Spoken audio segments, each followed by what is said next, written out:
নমস্কার বন্ধুরা, আমরা সবাই মিলে ভাই বোন আর সবার হাজব্যান্ড ওয়াইফ মিলে বেরিয়ে পড়েছি দারুণ একটা ফ্যামিলি ট্রিপে দীঘার উদ্দেশ্যে। 2026-এর এই দীঘা প্ল্যানটা 1 নাইট 2 ডেজের হবে।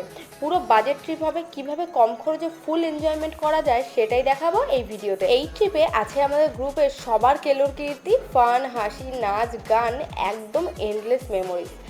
আর সবচেয়ে এক্সাইটিং পার্ট হচ্ছে ফার্স্ট টাইম অক্টোপাস খাওয়ার এক্সপিরিয়েন্স, যা একদম একদম ইউনিক আর adventurous. If you are planning a family budget trip, this video will give you complete ideas from travel stay from to fun memories. চলো ভিডিওটা প্রথম থেকে শুরু করা যাক। ভিডিওটা স্টার্ট করেছি শিয়ালদা স্টেশন থেকে। আমরা যেহেতু শিয়ালদা স্টেশনে সবাই মিট আপ করেছিলাম, তাই এখান থেকেই। সো শিয়ালদা স্টেশন থেকে আমরা বাস ধরে চলে এসেছি ধর্মতলায়। যারা দমদম হয়ে আসতে চাও বা আসবে, তারা কিন্তু ডাইরেক্ট মেট্রো করে প্ল্যানেটে নিতে যেতে পারো। আমরা ধর্মতলায় এসেই কিন্তু আমাদের বাসের টিকিট কেটে নিয়েছিলাম, যেহেতু আমরা আগের থেকে বাসের টিকিট কাটিনি। বাসের টিকিট কেটেই আমরা চলে যাচ্ছিলাম একটু সামনে খোলামেলা কোনো একটা জায়গায় বসার জন্য, কারণ সেখানে বসে কিন্তু আমরা ডিনারটা সেরে নেব। এখানে আমরা বাড়ির থেকে সবাই কিছু না কিছু বানিয়ে নিয়েছিলাম, যেমন আলুর দম, রুটি, স্ন্যাক্স টাইপ। তারপরে ডেজার্ট বানিয়ে নিয়েছিলাম। আমি তো এক দিদি ডেজার্ট বানিয়েছিল। এখানে তো দেখতেই পাচ্ছি, সব কিছু আর খুলে বললাম না। তো এখানে আমরা প্লেট খবরের কাগজ সবই নিয়েছিলাম। ভেবেছিলাম প্রিন্সেপ ঘাটে গিয়ে বসবো, কিন্তু গুগল ম্যাপে মারার পর দেখলাম অনেকটাই বেশ হেঁটে যাওয়ার মতো ক্ষমতা আমাদের কারোর কাছেই নেই। সাথে ছিল অনেক লাগেজ, তাই একটা ফাঁকা জায়গা দেখেই বসে পড়লাম ফুটপাতেই। ফুটপাত বললেও জায়গাটা খুব সুন্দর, নিলিবিলি, আর রাত্রিবেলা কলকাতা খুবই সুন্দর ছিল। ডিনার সেরে এখানে অনেক ভিডিও ফটো করে নিয়েছি। আর এই যে আমাদের বাস, সো লোকনাথ। আমরা কিন্তু এবার ট্রাভেল করছি লোকনাথে। সো আমাদের বাসের ভেতরটা দেখতেই পাচ্ছ, এটা কিন্তু এসি বাস ছিল। 7:30 এটা ছাড়ার টাইম ছিল, কিন্তু এটা রওনা দিতে দিতে প্রায় 1:45 মতো টাইম হয়ে গেছিলো। ভাড়া ছিল পার হেড 270 টাকা করে। খুব রিল্যাক্স সিট, সব কিছু ভালো, মানে সুন্দর কমফোর্টেবল সিট আছে, সব রকম ভালো ব্যবস্থা আছে। হ্যাঁ, এখানে কিন্তু তোমাদের ব্ল্যাঙ্কেট জাতীয় কোনো জিনিস দেবে না।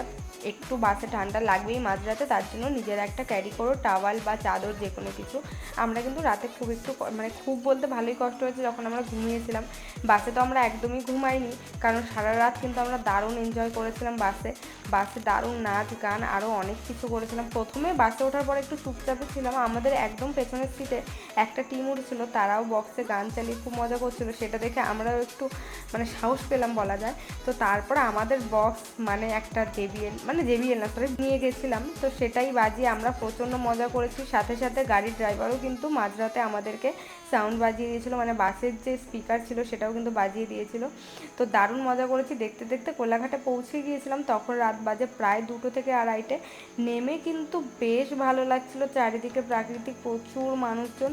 আর এই দেখো বাসে উঠে গেছিলাম, দারুণ মজা করতে করতে ঘুমিয়েও পড়েছিলাম। সকালবেলা হয়ে গেছে, ভোর এখন 6:30। পৌঁছে গেছি দীঘাতে। নেমে কিন্তু আমরা চলে যাব এখন মোহনার উদ্দেশ্যে।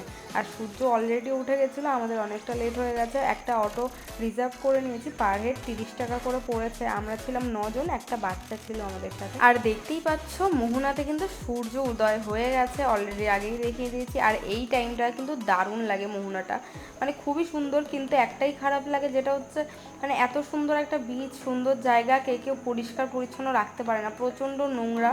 এর আগের বারে যখন দেখে গেছিলাম তখনও এই জন্য আমার একটু খারাপ লেগেছিলো। এইবার তো গিয়ে দেখে আরও বেশি নোংরা, বাট বেশ ভালো ফিল হচ্ছিলো। সকাল সকাল এরকম একটা ভিউ, হাওয়া, সুন্দর হাওয়া বইছে।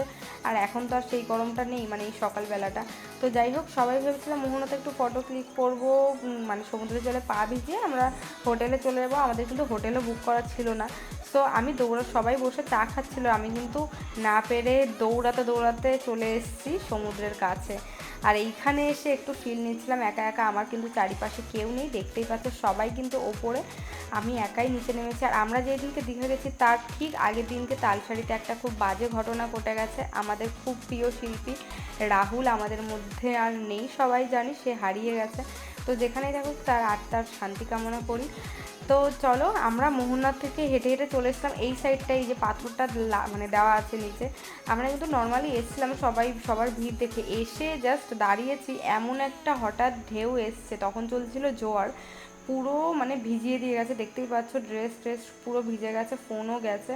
তো যাই হোক, ভেজার পরে তাও আমরা ভাবছিলাম আমরা একাই কেন ভিজবো, দাদারা বৌদি বৌদি সবাই অন্য সাইডে ছিল, ওদেরকেও ডেকে এনেছি ভেজানোর জন্য। এবার মানে ঢেউ বারবারই আসছিলো, কিন্তু এত স্পিডে ঢেউ যেটাতে আমরা ভিজেছি ওটা কিন্তু বারবার আসছিল না। তো দারুণ মজা করেছি এখানে, আমি আর আমার বর ফটো ক্লিক করছিলাম, ভিডিও ক্লিপ নিচ্ছিলাম, তাছাড়া সবাই তো প্রচুর ফটো তুলেছি, আর মানে শর্ট ভিডিও আসছে, তোমরা দেখতেই পারবে। আর এই জায়গাটা মোহনাতে বেস্ট প্লেস, যেটাতে দারুণ মজা করেছে পুরো দীঘার ট্রিপে, এই জায়গাটাতে সবথেকে বেশি মজা করেছি। এত ভোরবেলাতে পুরো স্নান করে আমরা হোটেল খুঁজেছি সারা বেলা ধরে।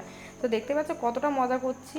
আমি কিন্তু একটা ফটো ক্লিক করার জন্য এই পাথরের উপর গিয়ে বসেছিলাম, বিশ্বাস করো ঢেউয়ের এত ভার, পাথরে পা আটকেও থাকতে পারছিলাম না, বেশ অনেকবার পরে হাত পা কেটে গেছে আমার, ঠিক আছে। সো দেখো আমার শুজ, জিন্স, হাতে ঘড়ি সব কিছু ভিজিয়ে ফেলেছি, মানে আমি শুধু না কিন্তু আমাদের টিমের প্রত্যেকটা মেম্বার পুরো ভিজে গেছি। দারুণ মজা করেছিলাম এই সময়টা। তারপরে এখান থেকে আমরা চলে গেছিলাম হোটেলে গিয়েছিলাম, তার আগে অনেক কিছু হয়ে গেছে, সেই ক্লিপগুলো নেওয়া হয়নি। প্রচণ্ড মানে 2 থেকে 3 ঘন্টা ধরে আমরা কিন্তু হোটেলই খুঁজেছি, যেহেতু বলেছি বাজেট ট্রিপ, বাজেট হোটেল লাগবে। আমরা কিন্তু অনেক রকম হোটেল খুঁজেছি, সুইমিং পুলওয়ালা হোটেল খুঁজছিলাম, পাইনি। তো তারপরে আমরা চলে এসেছি এই হোটেলে, যেই হোটেলের নাম হচ্ছে সোনেয়া, হোটেল সোনেয়া। এটা হচ্ছে নিউ দীঘার অপোজিটে, জাহাজ বাড়ির অপোজিটে যে রাস্তাটা, ওই রাস্তাটাতে 2 মিনিট হাঁটলেই কিন্তু সামনেই হোটেলটা পড়বে, খুব বাজেট ফ্রেন্ডলি হোটেল এটা। তো এই যে জাহাজ বাড়ি তার অপোজিটে যে রাস্তাটা, এই দেখো সেই রাস্তাটা দিয়েই সামনেই। তো যাই হোক, এখানে কিন্তু আমরা একটা রুমই নিয়েছিলাম, বড় হল ঘর, সেখানে কিন্তু আমরা সবাই মিলে এসি রুম নিয়েছিলাম, আমাদের পার হেড পড়েছিল 600 করে। দারুণ রুম, আমরা সবাই মিলেছিলাম, খুব এনজয় করেছি। আমরা কিন্তু হোটেলে গিয়ে রেডি হয়ে ফ্রেশ হয়ে সবাই স্নান টান করে চলে গিয়েছিলাম কিন্তু উদয়পুরের উদ্দেশ্যে। দেখতেই পাচ্ছ আমি কিন্তু একদম বউ সেজে চলে এসেছি, কপালে লাল সিঁদুর, বড় টিপ, লাল লিপস্টিক পরে উদয়পুরে চলে এসেছি। দেখতেই পাচ্ছ, দেখে তো চিনতেই পারছো স্টাডি মানে পুরো ভিউটা উদয়পুরের বিচের। আর হ্যাঁ, এখনও বিচে নামিনি অবশ্য। আর এখানে কিন্তু সানগ্লাসেস, টুপি, অনেক রকমের দোকান ছিল, সেগুলো এক্সপ্লোর করছিল সবাই। আমি দাঁড়িয়েছিলাম, আমার পেছনে একটা ছেলে, জানি না তার কী হয়েছিল, সে একদম একা একা দাঁড়িয়ে ঝিমাচ্ছিল। তো চলো বেশি না দেরি করে এগানো যাক বিচের সাইডে। চারি সাইডটা দেখে যেন আলাদাই অনুভূতি। আর প্রচণ্ড গরম পড়ে গেছে, এপ্রিল মাস পড়তে না পড়তেই জানি সবাই, মানে এবছর প্রচণ্ড গরম পড়বে, এখনই যেটা সহ্য করা যাচ্ছে না। যাই হোক, প্রচণ্ড ঠাটা পড়া রোদে নিজের টাক ফাটিয়ে সামনের দিকে এগিয়ে চলেছি। আমাদের সাথে ছিল আমাদের একটা মানে কি বলবো, এটা কাকিমা একটা ছিল, তিনি হচ্ছে আমাদের গাইড বলা যায়, মানে আমাদের গাইড করছিল। আমরা কোনোভাবেই তাকে ডাকিও নি, চিনিও না, জানিও না, কিন্তু তিনি আমাদের পেছন পেছন যাচ্ছিল আর নিজেই আমাদের কথার উত্তর দিচ্ছিল, মানে আমরা যাকে যেই কোয়েশ্চেন করছিলাম সেটার অ্যান্সার উনি দিচ্ছিলো। যাই হোক, কোনোভাবে বিচের সাইডে এসে এই দোকানটায় আসলাম, শেষমাস ওই কাকিমার দোকানেই আসতে হলো, যিনি এতক্ষণ আমাদের পেছন পেছন ঘুরেছে। এসে এখান থেকে আমরা অর্ডার করলাম অনেক রকমের মাছ সহ কাঁকড়া না খেলে উদয়পুরে আসা বৃথা। তো একটা টেবিলে আমরা বসে পড়েছি সমুদ্রের জলে পা ভিজিয়ে, আর হাওয়াটা তো দেখতেই পাচ্ছ কী পরিমাণে হাওয়া চলে এসছে। দেখতে দেখতে আমাদের কাঁকড়া ফ্রাই দেখেই যেন জিভে থেকে জল চলে আসছে। আর এখানে ছিল আমুদি মাছ ভাজা, ঠিক আছে। প্রত্যেকটা প্লেটই কিন্তু ছিল 200 টাকা করে, এক প্লেটে 2টো কাঁকড়া ছিল আর আমুদি মাছ ভাজা ছিল 40টা। সো তারপরে আমরা এনজয় করে মজা করে চলে এসেছিলাম আমাদের হোটেলে। এখান থেকে আমাদের একদম অন্তর্গত হোটেলেরই সাইডে একটা রেস্টুরেন্ট ছিল, মুসলিম রেস্টুরেন্ট, বাট বিরিয়ানি খেতে গিয়েছিলাম, এত টেস্টি ছিল সেটা বলার মতো না। সরি গাইস, কারণ মানে রেস্টুরেন্টের নাম মনে নেই, কিন্তু একদম হোটেলের পাশেই কিন্তু ছিল। আর চিকেন বিরিয়ানি প্লেট ছিল 130 টাকা। আমরা দুপুরবেলা রেস্ট করে লাঞ্চের পরে চলে এসেছি, যাচ্ছি এখনও ওল্ড দীঘা সাইড। আর দেখো রাতের জগন্নাথ মন্দিরটা কি সুন্দর লাগে, মানে চোখ যেন সরানোই যায় না। আমরা কিন্তু টোটো করে যাচ্ছি, আর টোটোতে পার হেড পড়েছিল 20 টাকা করে। আমাদের যেহেতু 9 জন ছিলাম, বাচ্চা সহ 10 জন, তো আমাদের 2টো টোটো লেগেছিল, 100 টাকা রিজার্ভে পড়েছিল। আমরা কিন্তু ওল্ড দীঘাতে চলে এসেছি, চারি সাইডটা দেখতেই পাচ্ছ। তারপরে চলে এসেছি বিচ সাইড, এখানে বসে প্রচণ্ড ফটো ক্লিক করেছি, অনেক ফটো তুলেছি, অনেক ভিডিও করেছি।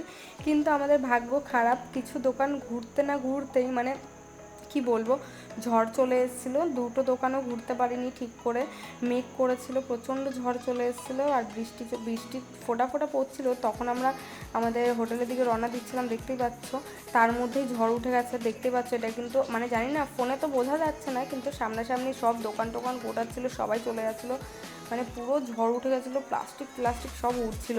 আর সমুদ্রের পাশের ঝড় মানে তো বুঝতেই পারছো, খুব মানে মাতাল ঝড় যাকে বলে। তো দেখো ওল্ড দীঘার চারিপাশে ভিউটা, ওল্ড দীঘা একটু নিউ দীঘার থেকে একটু কনজাস্টিভ আর একটু নোংরা, বাট বেশ সুন্দর, খুব সুন্দর। যারা সমুদ্র পছন্দ করে তারা তো বেস্ট। আমার তো পাহাড়ই পছন্দ, যাই বলো। আর সমুদ্র বেশ ভালো লাগে, ঘোরার জায়গা তো আমার অবশ্যই পছন্দ। তো যাই হোক, আমরা এখান থেকে ওল্ড দীঘা থেকে চলে এসেছিলাম আমাদের হোটেলে। তারপরে কিন্তু আমরা ঘরে বক্স চালিয়ে সবাই খুব মজা করেছি, ভাই বোন, দাদা বৌদি, জামাইবাবু সবাই মিলে খুব নাচানাচি, অনেক রাত অবধি করেছি। পরের দিন সকাল সকাল ঘুম থেকে উঠে পড়েছি। এই প্রথমবার জগন্নাথ মন্দিরে কিন্তু আমি যাচ্ছি সবার সাথে। এর আগেও গেছিলাম, বাট আমাদের এন্ট্রি হয়নি, টাইমের পরে চলে এসেছিলাম, সো ঢুকতে পারিনি। এইবার কিন্তু সেটা আর মিস হয়নি। সকাল সকাল সবাই উঠে শাড়ি পরে নিয়েছি, মেয়েরা আর ছেলেরা পরেছিল কিন্তু পাঞ্জাবি। পুজো দিতে যাবো, তো স্নান করে রেডি হয়ে চলে এসেছিলাম। এই দেখো জগন্নাথ মন্দিরে এন্ট্রি করে গেছি। আমাকে কেমন লাগছে অবশ্যই জানিও। জানি ব্লাউজের সাথে শাড়িটা একদম ম্যাচ খায়নি, তারপরেও পরে নিয়েছি, কি আর করা যাবে, এখানে তো অপশান নেই। তারপর এখান থেকে ঘুরে পুজো দিয়ে প্রসাদ নিয়ে চলে এসেছিলাম কিন্তু লাঞ্চ করার জন্য নেমন্তন্ন।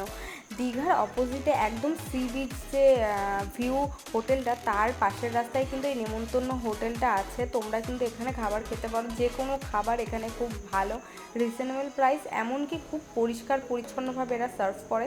দেখতেই পাচ্ছ, আমরা যেহেতু অনেক মাছ মাংস খেয়ে নিয়েছিলাম, ওই জন্য একটু লাইটই চাইছিলাম, তাই ডাল ভাত সবজি একদম নিরামিষ থালি নিয়েছিলাম।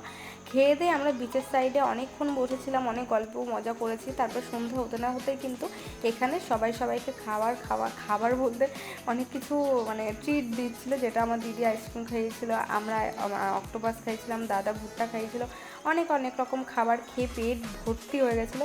আর ফাইনালি চলে এসেছি এই যে মাছের দোকানে। আমি তো প্রথমেই বলে দিলাম অক্টোপাস। এই যে আমি কিন্তু কোনোদিনও অক্টোপাস ট্রাই করিনি, অনেক ইচ্ছে যে সি ফুডের মধ্যে অক্টোপাস, স্কুইডস অ্যান্ড লবস্টার খাওয়ার, তো আজকে এই ইচ্ছাটা পূরণ হচ্ছে অক্টোপাসের। তো এই দোকানগুলোতে প্রায় অনেক দাম নেয় মাছ, চিকেন, অক্টোপাসের। তো এই দুটো অক্টোপাস ছিল, একটা 450 টাকা আর একটা 200 টাকা। তো আমরা 200 টাকারটাই প্রথমে নিয়েছিলাম তো ট্রাই করার জন্য। তো দেখো অক্টোপাসটা কাকুটা কাটছে, সেটাই দেখাচ্ছি। তারপরে কিন্তু মশলা ম্যারিনেট করে এখানে ছাকা তেলে একদম ভাজা হচ্ছিল। আমরা এখানে বসেছিলাম, অনেক মাছ মানে অনেক মানুষ কিন্তু এনজয় করছে এই খাবারগুলোর সাথে আর এই বিচের খাওয়া। তো অক্টোপাস সবাই খেয়ে আমাকে দেখাও, আমাকে দেখাও, আমি তো বলছি। হাই গাইস, তো আমি প্রথমবার অক্টোপাস ট্রাই করবো, দেখতেই পাচ্ছ নিয়ে নিয়েছি। জানি না কেমন খেতে হবে, একদম ফ্রাই করে লাল লাল ফ্রাই করে এখানে কাসুন্দ আর স্যালাড দিয়েছে। চলো না না ভালো হয়েছে।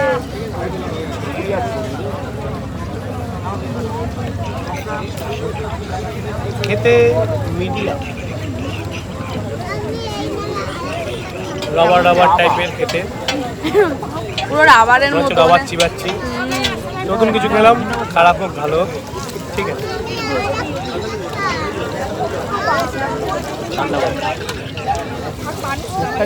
বন্ধুরা ভিডিওটা এখানেই শেষ করছি।